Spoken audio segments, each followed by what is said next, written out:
Hi, Trevor here, reflecting on life through music. Thank you for stopping by.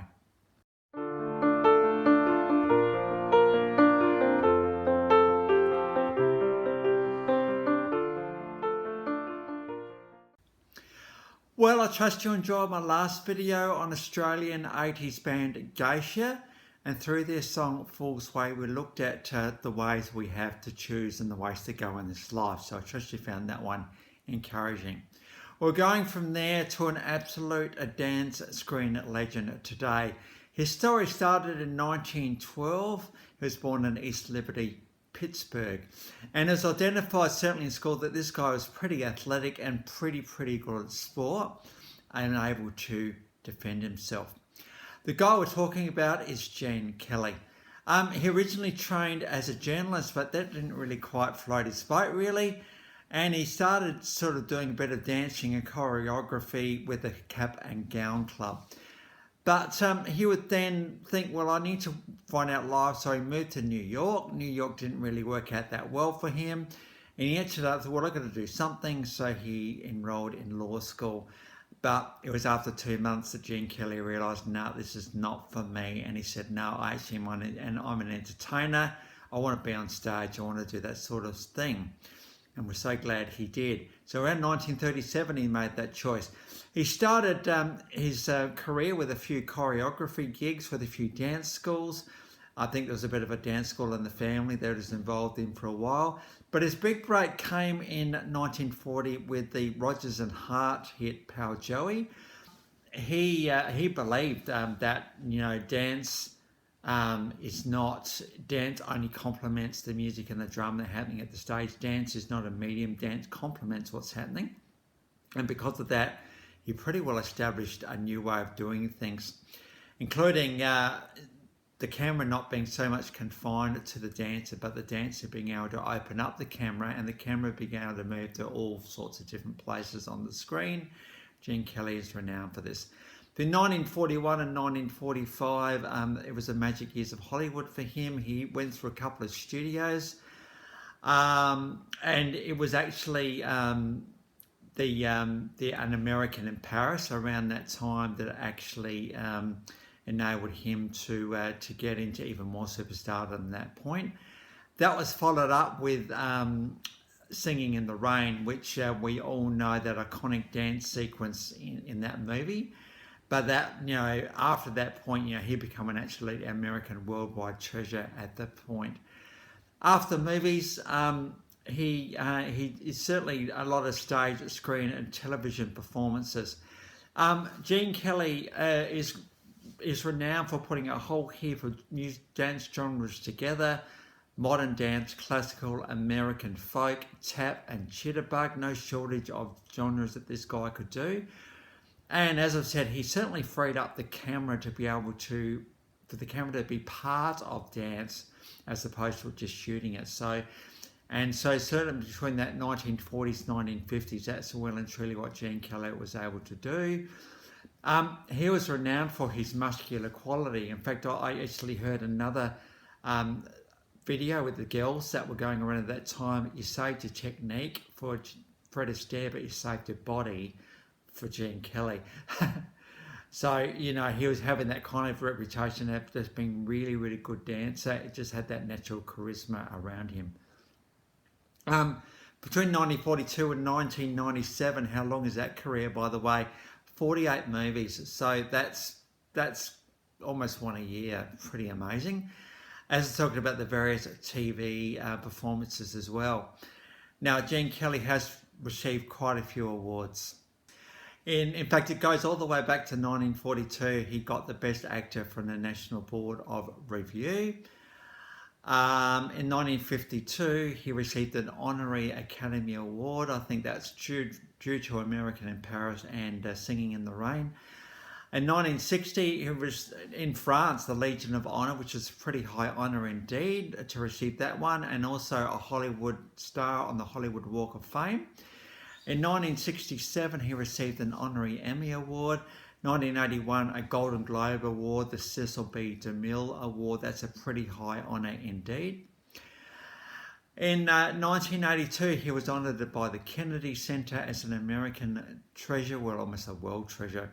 1985, Lifetime Achievement Award as American Film Institute. 1992, the American Theatrical Hall of Fame. 1994, National Media of Arts acknowledged him. In 1999, he was acknowledged as the number 15 of the greatest male legends of classical Hollywood cinema. Just to name a few, there's a whole stack of awards that Gene Kelly has achieved over his lifetime. But the best way, as always, what I've been saying late to actually appreciate the majesty and the pure charismatic genius of Gene Kelly is to look at some clips below. We've got a few. I could have put a stack of clips in for this guy, but I thought, no, let's just pick out his iconic ones. And it goes all the way back to Anchors Away. This is with Tom and Jerry, and the Jerry of those two, him doing a dance in 1945. And Gene Kelly received the nomination Academy Award for Best Actor for this particular movie. And this is very much animation and movie getting brought together. And of course, the dance was with someone that's not there. It's pretty amazing. But, you know, this very classic case of Jerry seems like he's a bit of a king character and a bit down to the dumps because he couldn't dance. And so Gene Kelly convinces him that, hey, you can't pass a law not to dance just because you're not a dancer yourself. So this is a pretty iconic video clip right here for Gene Kelly. It just shows his absolute versatility of what he could do. 1951, An American in Paris, I Got Rhythm. This is another iconic Gene Kelly one right here. And this is very much saying, hey, you know, he just didn't have rhythm. Gene Kelly was rhythm. And there's nothing like American in Paris to show that off. Of course, we can't talk about Gene Kelly without talking about Singing in the Rain. This is a really good movie to watch. This one, of course, the world changed back in the early 1900s with the movie The Jazz Singer. That was the first movie to have talking in pictures. And this is very much the story around how this particular movie studio was going to respond to that. And the following of, you know, it's about this, it's about the story about, you know, the making of a movie, how they had this problematic girl that didn't have a really good voice, but she looked good on stage, and what they were going to do about that. But in the mix of this incredible trio of dancing going on, Donald O'Connor, G.B. Reynolds, and Gene Kelly. And, you know, how they start to talk about, hey, can we do this thing? And we got good morning, good morning. And of course, you can't do that without getting to a bit of a classic dance sequence with the three of them. And so we've got Good Morning. And of course, you've got to have Singing in the Rain. This has been dubbed the #1 dance move of all time in movies. So of course, you've got to have that one. It was so good to actually see Singing in the Rain on stage. Obviously not with Gene Kelly, but, you know, the warning was that if you're singing in the front few rows, you might potentially get wet because there was a scene where there is actually water on the stage. But this is just an iconic video clip of him doing that. Obviously, Debbie Reynolds and him, who had a bit of a relationship, was pretty happy about that.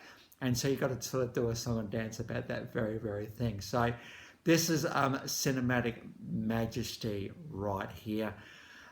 Gene Kelly's just the guy to pull off this iconic dance sequence. And, you know, just have a spare a thought for that policeman at the end of this one who's just kind of, you know, he's one of the most iconic policemen of all time. He just sort of stands there and Gene Kelly just shrugs his shoulders and away he goes. And so we got Singing in the Rain. And I thought we'd better get a bit of a TV thing in there. And we got the iconic Dean Martin. Of course, I've already talked about him. And with Gene Kelly in the Dean Martin TV show. And this is Gene Kelly dancing with inanimate objects. There, I got the word out eventually. You note that I never actually, by the way, this is me talking to the camera now. I never actually edit out that stuff. You know, we're all human beings, and if anything, it endears the fact that I'm not the only one that probably gets their words mixed up. So we've got him dancing with inanimate objects. And of course, it's got to go into the iconic Singing in the Rain as well. So we've got a TV clip right there. Then when you go a little bit, all the way further, a little bit more to Xanadu. Now, we know Xanadu had mixed reviews. The story plot wasn't so good. But, you know, for me, Xanadu ticks a lot of boxes. First of all, it's got the incredible music of the Electric Light Orchestra. And I've talked about ELO before, including looking at Xanadu itself. It's got the incredible Olivia Newton-John, who had, you know, she's no longer with us, and the incredible Gene Kelly. Now, Gene Kelly's on roller skates here, which is pretty amazing. Just shows that how versatile this guy was. And to the dancing, to that incredible ELO track All Over the World. There's going to be a party all over the world, one of those ELO classics. We got Gene Kelly doing his thing in the movie.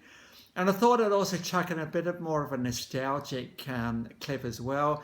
Xanadu was all about the blending of 1980s with the 1940s. Of course, Gene's character was the entrepreneur who had a dance club in the 1940s and the young kid who wanted to bring in the disco 1980s. They then blended these things too really, really well. But of course, Olivia Newton-John character, as the news, she was around in the 1940s, and Gene Kelly just realised that she was the same girl and brought back all the memories. And so we've got a beautiful Gene Kelly, Olivia Newton-John clip right here that actually shows the two of them, two legends really in lots of ways, endearing us in this Xanadu movie. So the links to those 1, 2, 3, 4, 5, 6, 7 clips are in the description below. Of course, no video like this one can ever do Gene Kelly justice. Gene Kelly was a Hollywood movie legend, and you know, he freed the camera up in dance well and truly. Dance wasn't the thing that was videoed. Dance was the thing that actually became part of the story and part of the drama, and that's really and truly what Gene Kelly brought to his legacy to the world, really, in lots of ways. So thank you, Gene Kelly. Of course, Gene's no longer with us. Unfortunately, he did die in a little bit later. But we certainly have appreciated the legacy that he brought to the world. So I trust you found that all a bit of encouraging today as you consider your legacy and what you're going to leave behind. So if you've come back for another one, or this is your first time to Life Reflections Through Music, thank you to everyone for coming around. The links to those videos are below. And I've also included my last video from Geisha if you want to recap on them for free. So until next time, we're going to get on to the progressive rock band Genesis. And because of the importance of these guys, I'm going to give them a couple of videos. So until then, I'll catch you around.